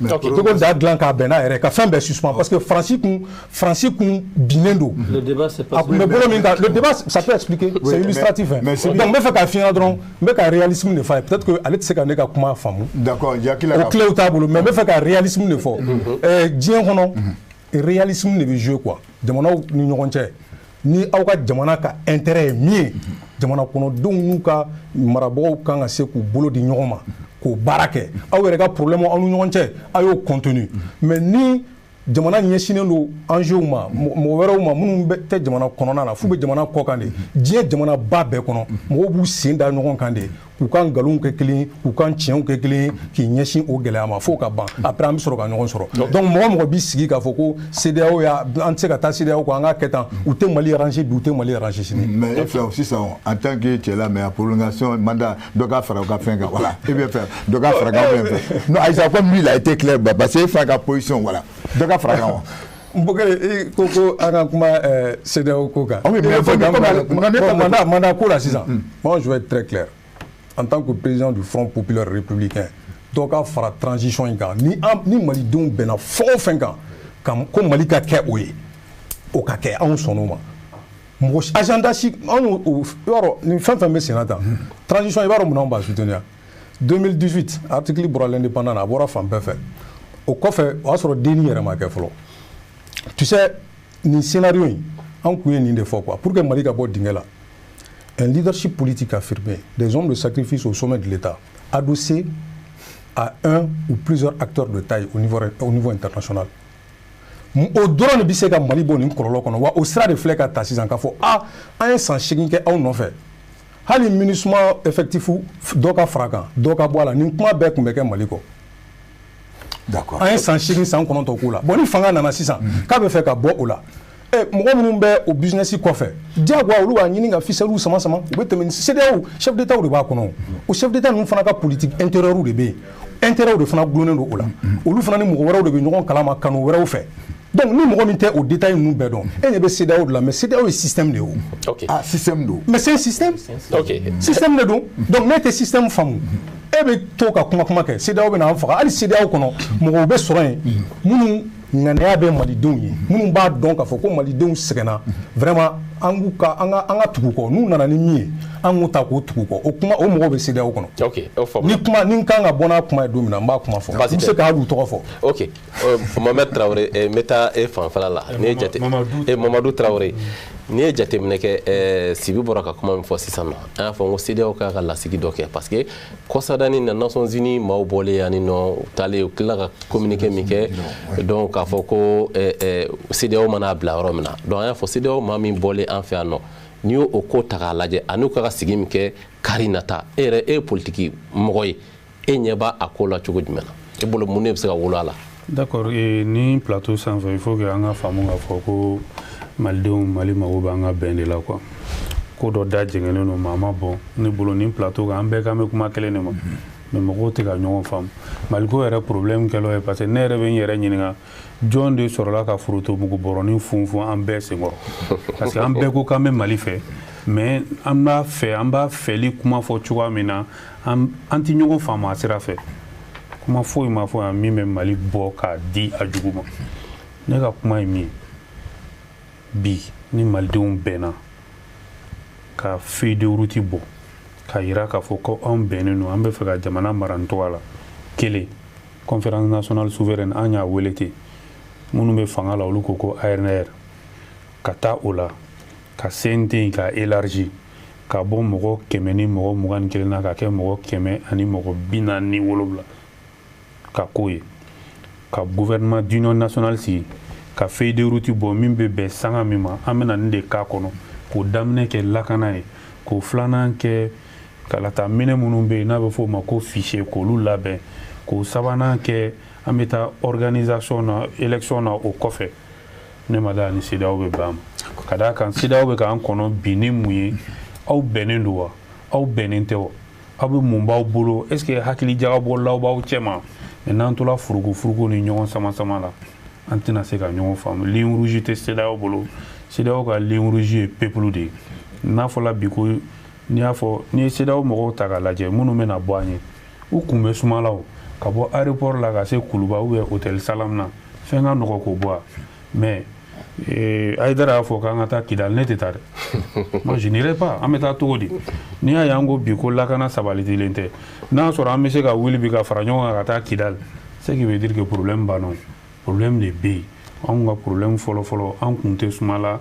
hakili sigilen tɛ wa jamana fɛn o fɛn bɛ se ka jamana bali coup d'état la o ye jamanadenw ka caution de ni jamanadenw ka caution t'i bolo n bɛna caution fɔ jamanadenw ka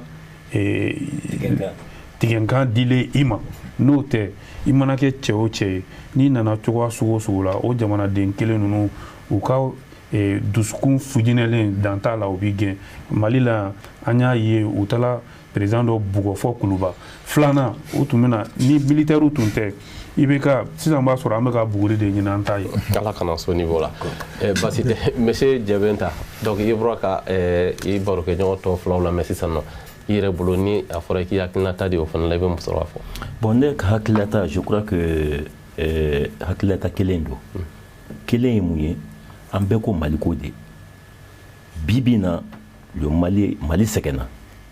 Mali sɛgɛnna CEDEAO a dɔn Mali sɛgɛnna communauté internationale a dɔn Mali sɛgɛnna ni Ala ye ɲɛmɔgɔ d'a ma bi minnu réellement qui font aujourd'hui la fierté du peuple malien parce que ne b'a fɔ ten donc on est obligé de les soutenir on bɛ tugu kɔ de c'est comme jamana kɔnɔ den bɛɛ comme un seul homme bɛɛ wulila k'i jɔ ka tugu nin fanga in kɔ o tugulen b'u kɔ cogo min na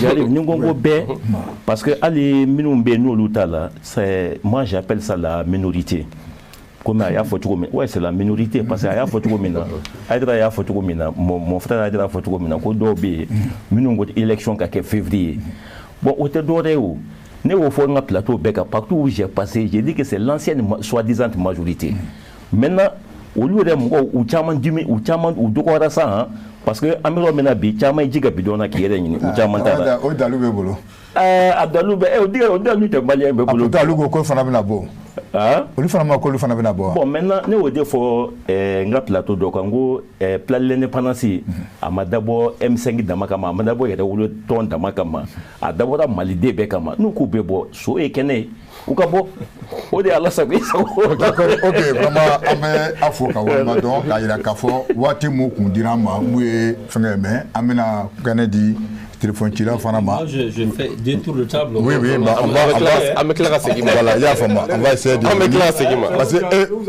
voilà, donc voilà, il n'y a pas de problème. On a mon duruta, donc on y a le moufé, on va tungu. Allô, Madame Diarra Insho. Assalamu alaikum. Madame, somo wabedi. Ah, kawole kabomi. Comment Tiendo Kulikoro? Ah? Tiendo Kulikoro. Ah, Tiendo Kulikoro. Oh. Ok, comment bibolo? Bon, avant de débat ni c'est mal organisé. Ah ouais. Parce que le débat est dans la position minga ayo plateau ni neka jabuba.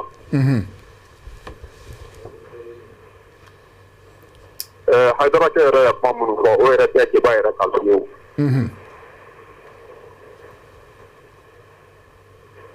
Mɔgɔ tɔ minnu kɔni olu ka kuma ka di. Ah d'accord. Haidara ke ye mun fɔ olu ta mais tɔw ye mun fɔ nin olu ka débat ka di. Awɔ Haidara yɛrɛ kɔni ne yɛrɛ kɔni ye min fɔ Haidara ye vraiment ale ka kuma ninnu yɛrɛ man ɲi. Ah ok. D'accord, vraiment, merci. Oui, d'accord, ok, merci. Donc, moi, qui la kili, moi, flaki fla, oui, allez, kili. Donc, allez, amé, moi, flanata. Allô? Moussa Traoré, une show.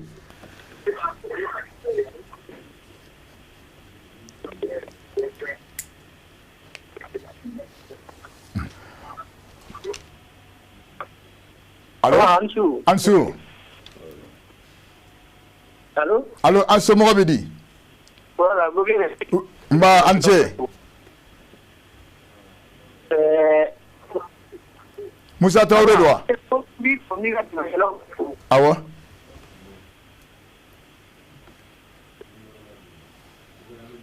Ah d'accord, ok. Moussa Sidibé Ansou. Ah, c'est Morabedi. Ambala Tano, Sidibé. Ami. Je pense que le débat est pas toujours quand même. Ah ouais? Donc, a bɛ fɔ ninnu de ma ko comment dirais-je des patriotes a bɛ fɔ ninnu ma c'est des gens pleins comment dirais-je du savoir. Mais ne ka kuma bɛ taa e de fan fɛ dɔɔni bɛ kelen. C'est-à-dire souvent an ye mɔgɔ de ye an mako bɛ kunnafoni na mɔgɔ tɛ se k'a bɛɛ kɛ. Donc minnu filɛ sigilen sɔrɔ k'a ka di anw ye n'i ye kuma di mɔgɔw ma i k'u to yen ka se ka kuma kosɛbɛ pour que an bɛ faamuyali sɔrɔ. Mais ni e ye kuma di min ma i b'a sɛgɛn n'i y'a di min ma i b'a sɛgɛn hali an mako bɛ yɔrɔ min na pour que k'a lamɛn an ka se ka information dɔ sɔrɔ an t'o sɔrɔ. Malidenw bɛ yɔrɔ la bi an mago bɛ information de la an mago bɛ kunnafoni de la an tɛ o de ye bɛɛ minnu caman de bɛ yen u bɛ fɛn caman kalama la donc vraiment c'est-à-dire moi à mon égard ne kɔni bɛ min f'i ye i ka débat tacogo vraiment il faut essayer vous êtes très ouvert quand même dans le débat. Ok. Et puis souvent i b'a yɛrɛ i b'i ka parti yira k'a fɔ ko comment dire vraiment de quel côté je suis. C'est pas ça ni e ye co-débatteur de e de b'a di mɔgɔw ma donc maintenant il faut pas être partiel. Ok. Il faut être impartial. Qui donne le débat à tout le monde. Oui. Ça c'est normal. Ok, vraiment, merci beaucoup Isirbe. Ami Moreta, allô? Daouda Koné Ansho. Awa Anbaranti. C'est moi Bedi. Bachoudi. Ah, comment bibolo? Bon, awa bi borom kechugo bon. Ma fami akosebe. Mais ne woni fe ngaki ngata di quoi. Awo. Parce que problème yɔrɔ min na ni n'i y'a ye nin kuma ninnu bɛɛ bɛ kɛ. Awɔ. CEDEAO kun kan. Awɔ. Anw de ma kɔn CEDEAO ma. sinon n'an kun kɔnɔ ma awɔ ne hakili la nin kuma caman ninnu bi an kun tɛna an sigi k'a fɔ ko nin kumaw bɛɛ bɛna kɛ quoi siga tɛ nin na parce que ka da mun kan ATT ne kɔni ATT ka pouvoir tɔ dun tora à peu près 45 jours awɔ a taara ka sabu kɛ lakanabaliya de bon o kɛlen wa an y'a latara coup d'état kɛra bon IBK nana pendant 5 ans awɔ bon a ye 5 ans kɛ o bɛɛ la an b'o sécurité kelen kɔnɔ bon n'a ma ɲɛ n'a nana ka na deuxième mandat kɛ ka 2 ans kɛ bon n'a ma ɲɛ an nana ka na IBK kɛ awɔ an kun ka CEDEAO gɛn ka Nations Unies gɛn awɔ dɛmɛbaga fɛn o fɛn bɛ yen k'u bɛ ka sécurité de lakanako de sabati an kun ka bɛɛ de kɛ bon n'olu bɛɛ k'u gɛnna sisan voilà an bɛ sɔrɔ k'a dɔn sisan cɛ ko cɛ ye min ye an bɛ sɔrɔ k'o dɔn siga tɛ nin na bon de fait que an m'olu kɛ awɔ o kɔlɔlɔ olu de filɛ an kan yan bi tile in na sinon an kun tɛ nin kuma caman ninnu an kun tɛ ninnu si kɛ ok a ma lakanabaliya a ma daminɛ bi o depuis 2012 fo sisan an b'o kuma kelen na bon n'an kun kɔnɔ olu ma peut-être solution kun bɛna sɔrɔ a la mais nin kuma ninnu bon ne kɔni hakili la ninnu bɛ an dun kun ka kɔn ma yanni an k'a fɔ ko o bɛ se ka kɔlɔlɔ las'a ma ou o tɛ se ka kɔlɔlɔ las'a ma parce que o waati la o kun an fɛla dɔn an hakilina ye min ye degun min kun b'an kan olu b'a dɔn fɛnɛ quoi. D'accord. Ok. Vraiment merci beaucoup i ni ce i connais voilà allô Ibrahim Bokoum i ni so Ibrahim Bokoum an so awan so somɔgɔ bɛ di baasi tɛ kuma b'i bolo bon kelen émission taabolo kan yɛrɛ de merci tiɲɛ yɛrɛ la émission taabolo kan ye mais a b'a fɔ Hayidara bɛ ka taa ni kuma ye cogo min Hayidara ka kuma taabolo man ɲi kosɛbɛ dɛ parce que Hayidara bɛ ka kuma tigɛ k'a tigɛ bon tiɲɛ yɛrɛ la o taabolo man ɲi d'accord parce que maliyɛn bɛɛ ko jamana jɔ de awɔ bon an bɛɛ lajɛlen mago bɛ jamana in taaɲɛ de la ok bon ani e fana i bɛ kuma di mɔgɔ ma i b'a tigɛ i bɛ kuma di mɔgɔ ma i b'a tigɛ i b'a lajɛ i b'o dabila dɔɔni y'a mɛn ok problème t'a la parce que ni mun ye kuma daminɛ i b'a to yen k'u ka kuma taa sira yɛrɛ ye quoi d'accord i y'a faamuya ok merci beaucoup i ni ce d'accord Ousmane Kulubali an b'ale kɛ mɔgɔ laban ye allo Ousmane allo Ansu somɔgɔ bɛ di wa i Kulubali aba ne ka foli de b'aw ye émission taabolo ka ɲi an bɛ Serifu yɛrɛ fo Usumani Mamadu Hayidara a y'a mɛn n bɛ ka mɔgɔ welelenw bɛɛ fo o bɛɛ y'a laminɛ Ala ka Mali basigi Ala ka maliyɛnw bɛɛ kan kelen kan ami ne ka foli y'o ye ok merci beaucoup awa ok Boubacar comme an y'a fɔ cogo min na voilà téléphone cilaw bon c'est normal hein bɛɛ n'i ka hakilina de fɔ bɛɛ n'i ka faamuya cogoya don voilà donc Hayidara e tɛna kuma ta sisan an b'a fɛ ka mun yɛrɛ dɔn parce que n'i y'a ye an bɛ nin kuma nin fɔ CEDEAO Nations Unies kuma b'olu kan donc sisan e yɛrɛ fɛ e kun ka yira k'a fɔ ko n'o ko k'u bɛ sanction dɔ ta a kɔlɔlɔ man ɲi anw ma donc maintenant i ka dalu i bɔra k'o bɛ mais an nana ye i y'a yira k'a fɔ faut que dɔ ka fara pourtant mankan bɛɛ bɛ foyi ma kan ka fara fɛngɛ kan comment on appelle date kan donc a bɛ to a nɔ na an ma se k'o yɔrɔ de faamu quoi e bɛ se k'a mun fɔ. Très bien. C'est vrai, j'ai attendu tout le table Kera, mais Yannick a comment dit, m'a fait qu'à Sibi répondu, parce qu'il faut que je réponde. D'abord, il a affirmé qu'il y a une politique internationale. Je te réponds que tu ne pourras pas. Et tu sais, Ambi Mali, Djamana Jo, Kodela, en Joyoros, Zerala, à tous les niveaux. Député commandant Bané, ngo CSDM de ye diaspora togola ka lettre sebe ka foko fo doka fra député ou ka mandat la 18 mois et marqué ale marqué parti politique si marqué quand il y a que atane assemblée là il y a pas un seul parti politique qui a voté kono akana do fait kana fraka OK là flana c'est là où chef d'état nané ngo ni yu ye diaspora togola ni yu la droit dans les yeux. Il faut nous éviter un tripotage institutionnel ou des arrangements constitutionnels. Now we are avant de coup de taille. Ah ma keo, go ande ya ka otola. M5 ko kene. Gouvernement sigira M5 masoro la. Mo si masoro.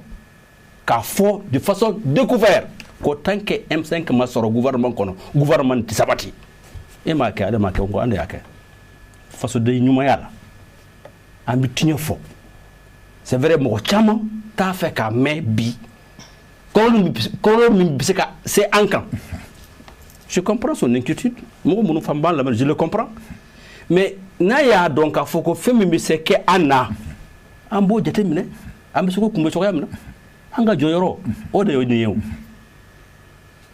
ne taara marche la o ne ye min fɔ ye bɛɛ y'a mɛn o ne min ye o en tout cas ne min ye ni i min kuma ta ne kuma ta ne kuma na ne b'i yɛrɛ wolo debout sur le rempart fɔ o hakilina ɲuman na donc an bɛɛ bi yan fasojo code la mais an bɛɛ fana b'a dɔn k'a fɔ ko soldats 26 de bɛ jamana nin kɔnɔ yan nationalité 32 CEDEAO fɛn o fɛn bɛ yen o bɛɛ ka soldats bɛ an fɛ yan i mana soldats bila ka taa jamana min kɔnɔ ka jamana nin lakanda o soldats sara an kama n'an ka ko nana k'a fɔ ka kuma fɔ u tɛ se ka da dɔ la nko u b'i da dɔ la nin de sababu de kɔnɔ surtout CEDEAO c'est une communauté économique de la CEDEAO c'est pas militaire mais ni ka militaire nana kana fa malidenw ka sababu la mali basigi ka sababu la ni mali ko fɔra nko i jɔyɔrɔ bɛ yen i ka fɛn fɔ nko fɛɛrɛ mun b'u bolo sisan k'a fɔ ko u bɛn'an jagoya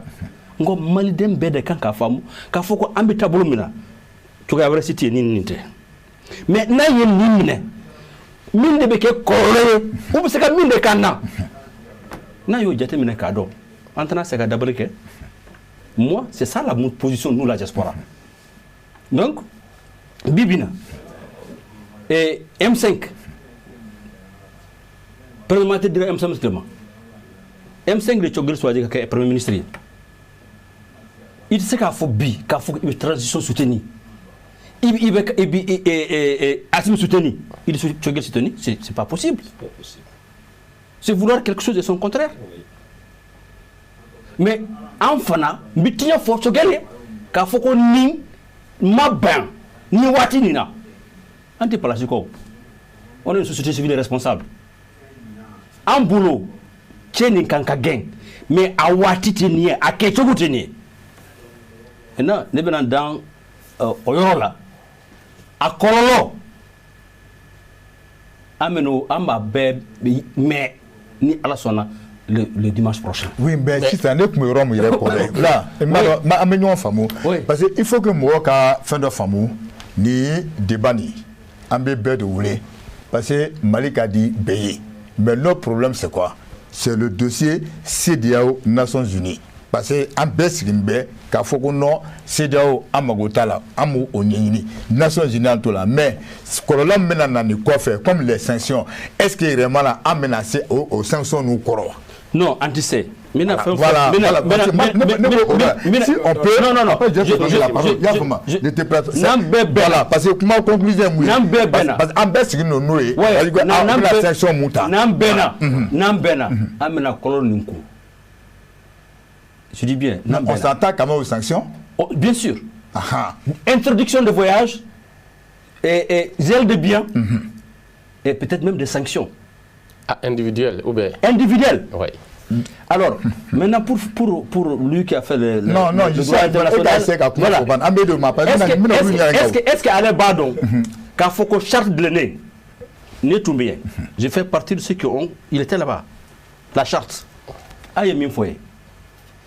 Comment en sera CEDEAO ka son, quand faut qu'on assume que vice-président, pour tout le monde son follow, qu'on militaire manganga que gouvernement, vice-président.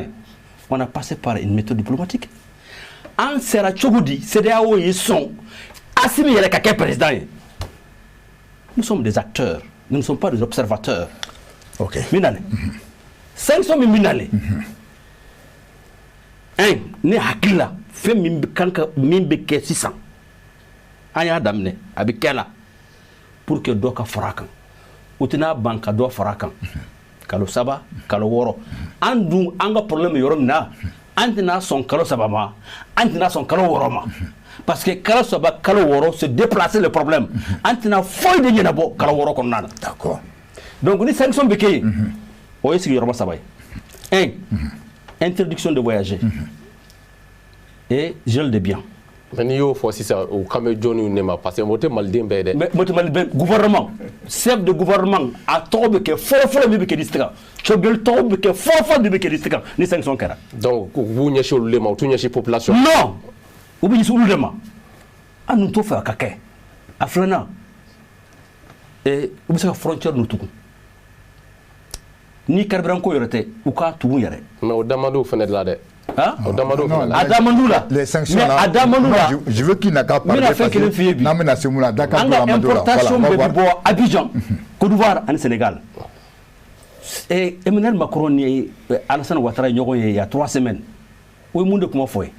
Ne tout tienne. Mais ayame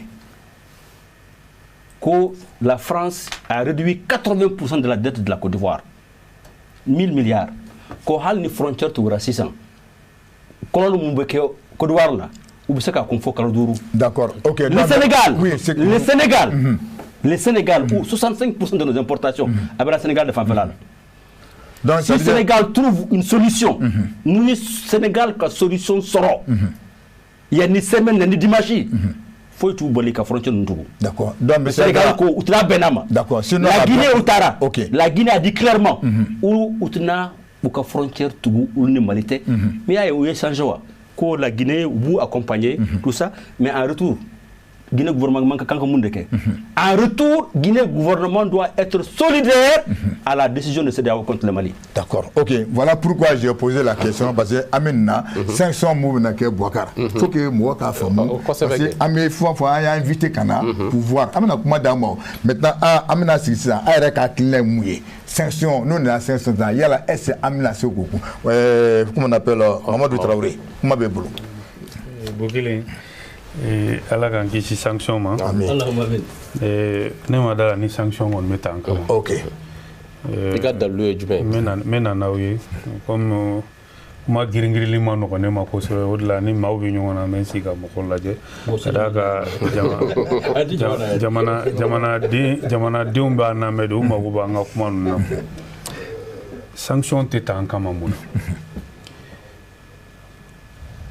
nan bola ni fen ka yira anterula amago bula munu ba fo ku gata kan mago tula o te dien kibaroya ye o te dien hukumu ye bi ma kela togoto ale munu selonu yara koro mago be terula G5 be G6 be Nations Unies be ni ay betala do ala c'est que nafa do de wala bi boli ame boli ka kuma de la boli gene a bolo milele boro kono sanction tenata en kama ola be kon ki hakilla te ola ni sanction tala en kama abse ka ke uba fo de a anye charti fo kanya fo ko abe ban février kalo san ba fla ni mugan fla wanu ko be sanction ta ola fana am kan nga yira ka fo ko ma hakli charle mba fa charti yere ko todi sigiden do ba kono article 22 akoko transition be damene président bi bolo korota domina c'est là où il y a taxi de bateaux, on fait un taxi de boules. Ni à taola, par exemple, banque na bi, au te banda ou yetu nous, asimi de banque non, aya tiga korota, juin kalodo, na ya tao yere ma transition te ban février kalo. Donc, au kana en digi ni froid mobalier, on fait un bi sebe de bambole, un mi bouya. Au korota kame kitisi fait un di militaire ou ma, kafoko min kadou yekubu sago ke au teke. Non. Ou nana coup d'état dans le coffre M5 wo militaire wo an wo munu bala munu talo fam beka so anga sika kuma anga daele nyoy anga doto nyoy an beka jega jamana laje ame jamana boti ngono to amna bali mako bodila. OK Sibi voilà c'est sanction voilà d'accord peut-être il y a que juste 2 secondes il y a une sanction qu'on a là. Peut-être rappeler, c'est vrai que un observateur ou un acteur ou moi je suis président de parti politique. Comment me présenter quoi? Coup d'état qui era le 18 août, le 19 mai mekati. Bon, charti élaboration on combat kono quoi. Fali kosa ina fin kera amba be kono. Donc en France il était moi l'école amba be kono. Am sebeni ki am kuma radio la am fin su be ga ni a taper Google kan so ibanga taxi badene.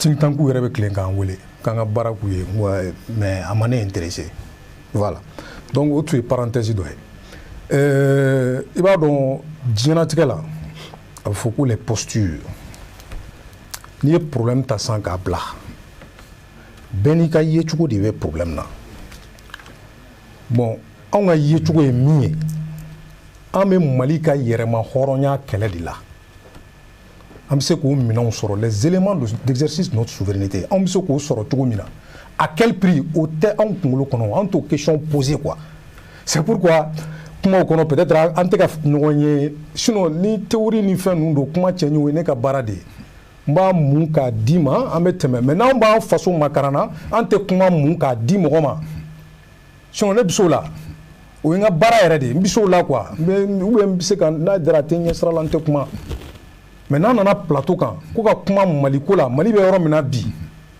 ni mɔgɔ mɔgɔ bɛ enjeu dɔn ko politique grille d'analyse i bɛ politique élément d'analyse b'i bolo Mali tɛ jamana ye jamana min bɛ jate ko jamana mun ka yɛrɛma hɔrɔnya b'a bolo o tɛ tiɲɛ ye cogo jumɛn mais cogo jumɛn de bɛ cogo yɛlɛma hɔrɔnya ye mun ye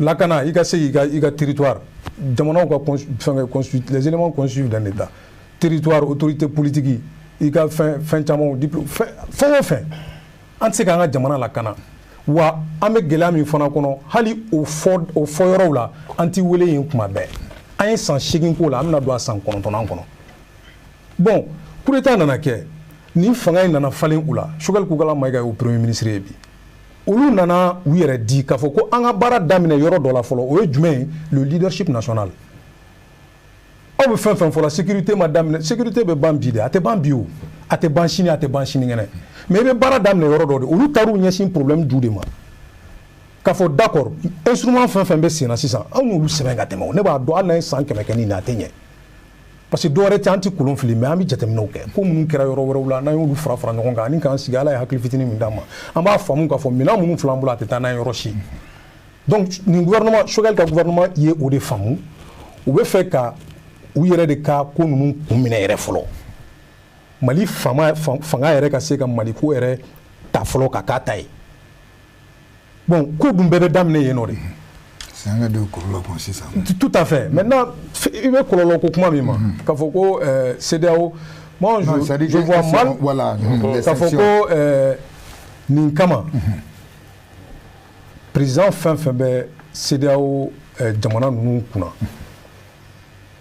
olu hakili carinen don ka se yɔrɔ min ma excellence background mun b'u la k'a fɔ ko maliyɛnw ka sɔn ka wuli bɛɛ M5 ye a ma kɛ kɔnɔdimi ye de a kɛra ɲɛdimi de ye fagali ka digi maliyɛnw na CEDEAO ma se ka ko bɔ o la an ma jigin u la i b'a sɔrɔ se de ma sɔrɔ u ye kɔngɔ ka digi maliyɛnw na jatigɛ ka kɛ maliyɛnw taalan ye ka Mali sigi a sen tafara kan CEDEAO ka baara ye ka Mali dɛmɛ ka bɔ o kɔnɔ CEDEAO ma se k'o kɛ ni malidenw yɛrɛ wulila sisan ko bon aw bonya b'a la an yɛrɛ fana ye ko dɔw kun sɔrɔ an bɛ fɛ aw ka temps di an ma aw k'a to an k'o baara kɛ hakilisigi kɔnɔ ka se k'an ka jamana jɔ a sen tafara kan k'a fɔ ko nin CEDEAO kelen kelen ko o bɛ wuli ka malidenw bali o la ni bagabagali walew ye ni sanction ye ne Bukele ni ne m'o ye ne tɛ da o la wa ni o fana nana kɛ n y'a f'i ɲɛna cogo min na n ko k'o ye rôle kow de an ye politique mɔgɔw de ye ni malidenw dara an na don dɔ la an bɛna fanga in sɔrɔ bon fanga mako bɛ fɛn dɔ la fangatigi la quoi c'est comme wagati dɔw kɛra i b'a dɔn nin kuma ninnu si tun tɛ sen na mɔgɔw tun bɛ jɔnya de la quoi jɔnya tile de tun bɛ yen dɔw wulila k'u bɛ jɔnya kɛlɛ olu y'a faamu diɲɛ étape o étape la histoire bɛ évoluer ka taa mɔgɔ dɔw bɛ bɔ ka fɛn dɔw ye minnu peut-être a ka gɛlɛn hali o wagati hali mɔgɔ minnu tun bɛ jɔnya yɛrɛ kɔnɔ olu tilala k'o tigiw kɛlɛ ko parce que olu bɛ jɔnya kɔnɔ olu matigi bɛ u balo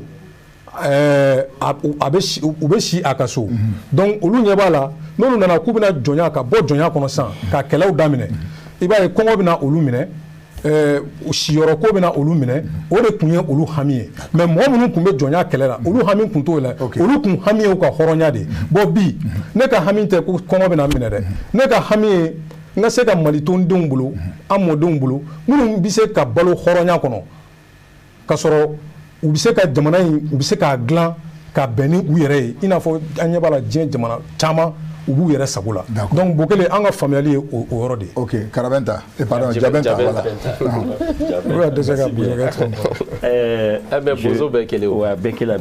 Je rejoins un peu mon frère Ani président Traoré kuma min fɔ parce que CEDEAO vraiment kuma yɛrɛ bɛɛ kɔnɔ mon frère a parlé de sanctions. Nin ko in c'est tellement minime ne ka faamuya la ne yɛrɛ ka faamuya la ko in c'est tellement minime CEDEAO tɛ se ka sanction ta Mali kama nin ko in na a y'a fɔ mobilisation min kɛra tile fila in na ɲɛdimi de don ils observent aussi la CEDEAO u ɲɛ b'a la u b'a ye jamana in bɛ cogo dɔ de la bi an kana ɲɔgɔn nɛgɛn quoi jamana tɛ se ka jɔ ɲɔgɔn nɛgɛn kan M5 la trajectoire y'a dɔn an tun y'a fɔ ko a dévier la an b'a tile an bɛ tile ni min kɔnɔ bi ka taga maa si tɛ se k'i jɔ Mali ɲɛfɛ personne. Mais o bamanankan ko sa bɛ siran a fagabaga bɛ siran mɔgɔ jamana ɲɛmɔgɔ olu tɛ sɔrɔsi ye o mɔgɔw bɛ sɔrɔsiw la jamana kan a bɛ ka ɲɛ olu bolo n'olu fana y'u sigi k'o lajɛ peut-être a tɛna kɔlɔlɔ dɔ lase u yɛrɛ ma a tɛ kɔlɔlɔ olu ɲɛ t'o yɔrɔ de fana la a tɛ kɔlɔlɔ foyi lase u ma mun na anw ɲɛ b'an ta de la anw m'an ta de dɔn Mali kɔnɔ yan aujourd'hui là les assises nationales de la refondation là mɔgɔ tɛ se k'a bali koyi ça c'est un acquis considère que c'est un acquis. Programme dɔ de don a sigilen bɛ de n balimakɛ da sira ma jamana anw bɛ fɛ k'an ka jamana kun de minɛ fɔlɔ jamana kun de anw bɛ fɛ k'o de minɛ fɔlɔ n'i y'o sɔrɔ waati min i bɛ sɔrɔ ka jamana tɔw baara kɛ wa n bɛ min fɔ aw ye maliden bɛɛ jamana in bɛ a se bɛ niko de ma Mali ko se bɛ maliyɛnw b'o niko da de ma bi o de kama CEDEAO aujourd'hui s'ils sont malins intelligents nos responsables qui sont là aujourd'hui où il y a une trajectoire là, il y a une donc CEDEAO va tout encore dit. Ils vont nous suivre. La CEDEAO est obligée de nous suivre et je sais qu'ils vont nous suivre. Donc ils nous écoutent. Nous avons des diplomates avec nous. Je vous dis même diplomate je vous le jure. Ne connaissez que l'internet qu'il faut qu'on puisse que sanction ta jamana kan n'te miral. OK. O de Allah sakwa sa. D'accord Bokara an b'a da kulo kan ka fɔ waati mu kun dira an ma mais tour de table la kumakan laban mu bɛ a bolo voilà donc b'a daminɛ Modi Traoré kumakan laban. An bɛ foli lase maliden bɛɛ lajɛlen ma an ka hakili latigɛ Mali bɛna bɔ dingɛ kɔnɔ ne dalen don la kosɛbɛ. Transition kɛli ma daminɛ jamana in kɔnɔ Libi transition de nana ni anw ta ye Libi ta bɛ sen na ɲina y'a san an tan ye an b'a la deli an ta kana k'o ye an ni minnu bɛ jɛ la u k'a faamu k'a fɔ degun dɔ de bɛ k'an bila nin na n'o tɛ a man di maa si ye k'i sen yɛlɛ i teri sen kan donc an ka laɲini ye min ye bi maliden bɛɛ ka don dan kelen fɛ an ka bɔ da kelen fɛ an ka taa sigi ka kuma la o sigi ka kuma na an ka Maliko kuma fɔ a fɔla an ka talen na an ka bamanankan na ko sigi ka kuma ye damu ye an bɛ k'o damu de kɔnɔ jamana in ye. D'accord Sibi. On ne ka kuma man ca mais mun fɔ malidenw ye dɔrɔn u k'a faamu k'a fɔ ko kunkolo tɛ di kuntigi kɔ wa nilama fɛn fosi tɛ kɛ yen mun bɛ se ka k'i fɛ ka tɛmɛ i yɛrɛ kan wa peut-être fɛn dɔw fana ka faamu parce que kuma caman bɛ fɔ la mais u k'a dɔn fana k'a fɔ ko jamana tɛ dugukolo kɔ kan kɔrɔn Kilebi Baɲa Kɛɲɛkan a jamana tɛ yen ko gouvernement sigilen bɛ yen ko ka diɲɛ tɔw kuma bɔ jamana bɛɛ b'a ɲini k'i ka défi de gouvernance gouvernement bɛɛ bɛ o baara de kɛ wa a bɛ kɛ ni violence yɛrɛ ye kuma dɔw parce que guerre bɛ organiser pétrole siraw nɔfɛ le contrôle stratégique des intérêts de l'énergie o n'a ɲɔgɔnnaw ou bien ka jamanaw mara o ye diɲɛ taabolo de ye fo o ka fɔ maliyɛnw ye k'a fɔ ko diɲɛ sigilen bɛ o de kan kabini bi tɛ waati kɛra dɔw ye dɔw kɛ jɔnw ye mais kow bɛ évoluer an nana tɛmɛ o kan ka na bi k'a fɔ ko k'i sigi ko CEDEAO b'a ɲɛ an ye u t'a ɲɛ an ye u t'a tiɲɛ an ye minnu b'a ko kalama olu tulo bɛ na ko k'i sigi ko Nations Unies b'a ɲɛ ye Nations Unies ye diɲɛ de ye Mali problème a daminɛna ko dɔw de bɛ fɛ k'u ka yɛrɛma hɔrɔnya ta mun y'a se bi ka na an bɛ Sikaso mara kuma de la sisan Kayi bi an ka sanu bɔdaw olu convoi u bɛ k'o de attaquer o tɛ mɔgɔ sɔn hakili la diɲɛ bɛɛ b'anw fɛ yen maramafɛn b'anw fɛ yen bi a ka bon hakili ma sɔrɔsi minnu b'anw fɛ diɲɛ jamana baasi tɛ yen mun ɲɛ basilen tɛ o ko tɛ ka se ka ban bon an bɛ san 100 kɛ nin na ni malidenw yɛrɛ ma i n'a fɔ nin gouvernement b'a baara la cogo min na ka an yɛrɛ da kan u b'a fɔ cogo min na an yɛrɛ k'an ka jamana kun minɛ ka sɔn saya ma ka sɔn kɔngɔ ma bilahi rasuli n b'a fɔ aw ɲɛna an bɛ san 100 kɛ tan ni mun ma fara kan o tɛ bɔ a la parce que mɔgɔ si tɛna miliyɔn bɔ k'a don a ka sɔrɔsiw la ko kana mɔgɔ lakana tiɲɛ tɛ bi tiɲɛ tɛ sini. merci Jamenta. bon ani ca ni baraji ne bɛ fɔlɔ k'aw de fo ka renouveau ɲɛmɔgɔw fo Chérifula ɲɛmɔgɔw fo renouveau parce que c'est pas grave c'est mon frère mon président policier là bon maintenant a ye min fɔ jamana in Mali yɛrɛ bɛ position min na bi malidenw an b'a dɔn gɛlɛya bɛ yen degun bɛ yen tɔɔrɔ bɛ yen fɛn bɛɛ da dɔ farala fɛn bɛɛ sɔngɔ kan mais malidenw an k'o ku o ye waati de ye sabanan ye mun ye an k'an tɛgɛ di ɲɔgɔn ma an ka ɲɔgɔn sen bila ne b'a ɲini leader bɛɛ fɛ bɛɛ ka wuli kɔ mais un seul homme an ka jamana bila sanfɛ k'a dɔn k'a fɔ nin jamana in on n'a que le seul Mali en partage ani ɲɔgɔn cɛ donc an ka fara ɲɔgɔn kan jamana in kan a bɛ yɔrɔ min na a ka se ka bɔ yen o de ye Ala sago sa. merci Mohamed Cherif Aïdara. ne bɛ fɔ Bukili ka Chérifula lamɛnbagaw bɛɛ fo i ka tiɲɛ fɔ a bɛ digi tulo la tuma dɔ mais tiɲɛ fɔ tɛ teriya sa an ye diaspora foyi tɛ se ka kɛ Mali kɔnɔ an tora fɛn min kɔ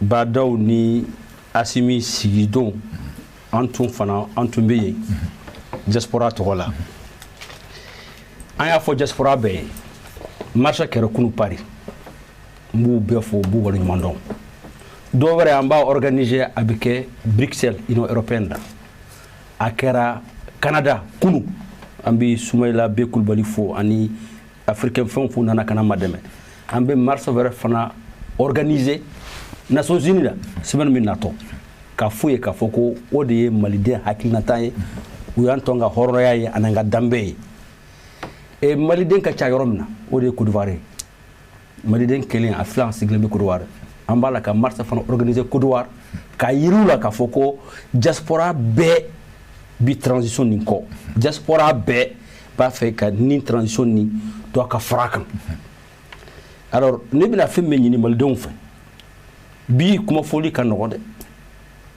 mais ni gɛlɛya nana don min na a y'a dɔn k'a fɔ ko gɛlɛya nin a bɛna tɛmɛ gɛlɛya nin kana kɛ k'an fara parce que gɛlɛya mana daminɛ mɔgɔ caman hakili bɛ falen na an k'an jɔ ni gɛlɛya natɔ ye n'a ma na alhamdulillah mais n'a nana an ka hɔrɔnya an ka n'an ka danbe an ye fɛn min fɔ an kana kun jigi dɛ donc ne ko ni diaspora bolo ma o fɛn fila de don a bɛ se ka gɛlɛya an bolo n'a gɛlɛya an ye hɔrɔnya yira an kana bɔ an ka ɲɛmɔgɔw kɔ n'a fana ma k'o de alhamdulillah donc an bɛ to an ka tableau ma.